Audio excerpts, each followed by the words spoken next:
Imagine a year that began with unprecedented success, where every appearance was a global spectacle and every move was a triumph. In early 1993, Michael Jackson was flying higher than ever. He was breaking records, charming the media, and connecting with his fans in a way he never had before. It was a time that promised to be the greatest of his career. But for Michael Jackson, triumph often came at a staggering cost. The world, blinded by the light of his success, was about to be plunged into a darkness of shocking betrayal and relentless media persecution. At the center of this storm, Michael would find himself profoundly alone, abandoned by many. Yet a single, unwavering friendship, a bond with one woman who had faced her own battles in the public eye, would become his only lifeline. Her loyalty would not only save him, but would serve as a powerful testament to the true meaning of friendship in a world of lies. The turning point came with a chilling set of words: allegations of child molestation. These claims, made by the father of a young boy who was a frequent guest at Neverland, plunged Michael into an unprecedented barrage of media attention and abuse. His every move and motive were questioned, and a year that started with celebration descended into chaos. The Los Angeles Police Department opened a criminal investigation, serving search warrants on Neverland Valley Ranch and Michael's Century City condo. The media, hungry for sensationalism, wrongly referred to the seized items, boxes of photographs and videotapes, as evidence, when in fact, police sources themselves stated there was no medical evidence, no taped evidence, to support a criminal filing. The shocking truth behind the public accusations, however, was an alleged extortion plot. Michael's investigator, Anthony Pellicano, revealed that the boy's father, a Beverly Hills dentist who aspired to be a screenwriter, had threatened to take the allegations public if Michael did not agree to fund his film projects. The demand was $20 million, which Michael's team flatly and consistently refused.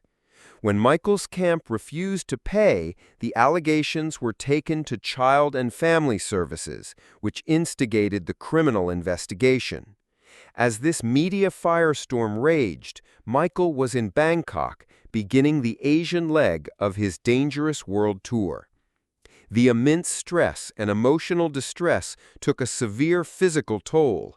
He was hospitalized for acute dehydration, receiving fluids intravenously, leaving him physically and emotionally exhausted. The stakes were no longer about his career. They were about his health, his reputation, and his very freedom. In his darkest hour, the world saw a true test of loyalty. Many of Michael's closest friends were conspicuously silent. Former employees, and even a member of his family, were eager to turn on him for a quick buck. A former housekeeper and cook at Neverland, Mark and Faye Quindoy, sold a story to tabloids for an undisclosed amount, claiming to have kept a diary of questionable acts. Their story was discredited when their own nephew, Glenn Veneration, came forward, calling his relatives opportunists who were jumping on the bandwagon for money. He questioned why they had waited 3 years to come forward with their allegations. Against this backdrop of betrayal, a powerful, contrasting narrative of loyalty emerged. His millions of devoted fans stood steadfastly by him throughout the entire ordeal. During his concerts in Bangkok and Singapore, audiences of 70,000 to 47,000 fans chanted, "Michael, Michael," and held up banners that read, "We believe you," and "We love you always." They gathered outside his hotel, sang "Heal the World," and cheered wildly just to get a glimpse of him. Polls conducted by various TV shows and publications revealed that a significant majority of the public, particularly younger and black teens, did not believe the allegations. For instance, a poll on A Current Affair showed 82.9% of callers did not believe the claims, and a USA Today poll revealed that 87% of black teens polled thought Michael was innocent. This unwavering support from his fans was mirrored by a select few in his inner circle. His entire family released a statement of unequivocal belief that Michael was the victim of a cruel and obvious attempt to take advantage of his fame and success. However, the most profound show of loyalty came from his best friend, Elizabeth Taylor. The veteran actress, who knew all too well the pain of being vilified by the media, canceled her own schedule to fly to Singapore and be at Michael's side. She fiercely defended him to reporters, stating, "I believe totally that Michael will be vindicated. He'd rather cut his own wrist than harm a child. He worships children."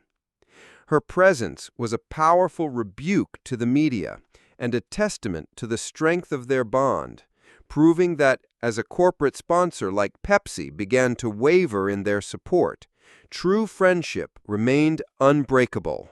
The relentless pressure, physical exhaustion, and emotional turmoil took their final toll in Mexico.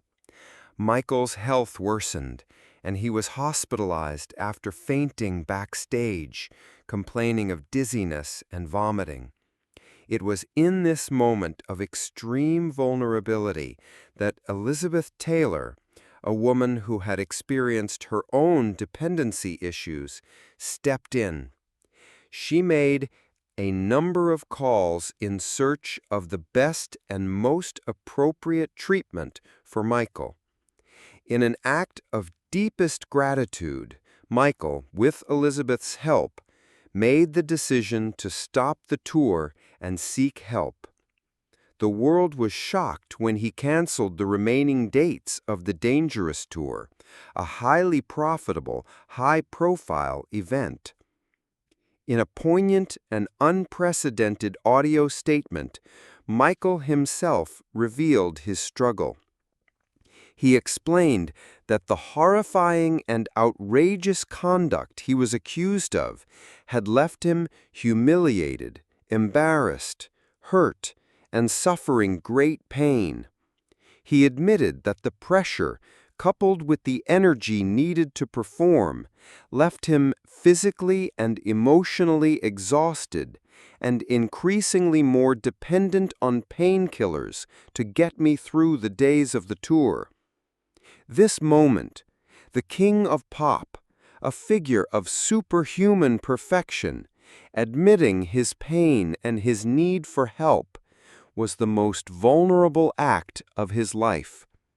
It was a decisive action that prioritized his humanity over his career, a choice forced by circumstances, but executed with the support of a true friend.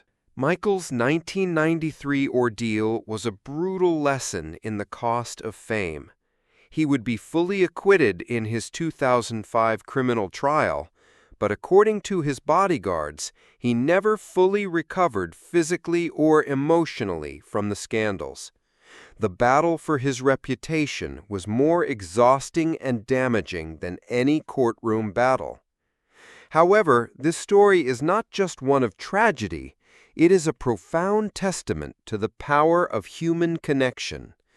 Elizabeth Taylor's unconditional loyalty in a time of mass hysteria and public judgment was a beacon of hope, proving that true friendship could exist even under the most intense scrutiny. The unwavering support of his fans, who saw through the lies and chose to believe in his good heart, served as a powerful shield against the media's cruelty.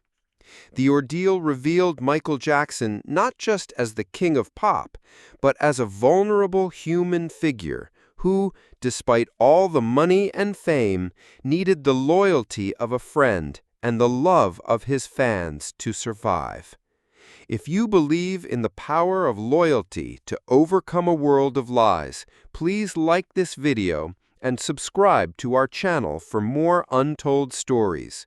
Tell us in the comments what this friendship means to you.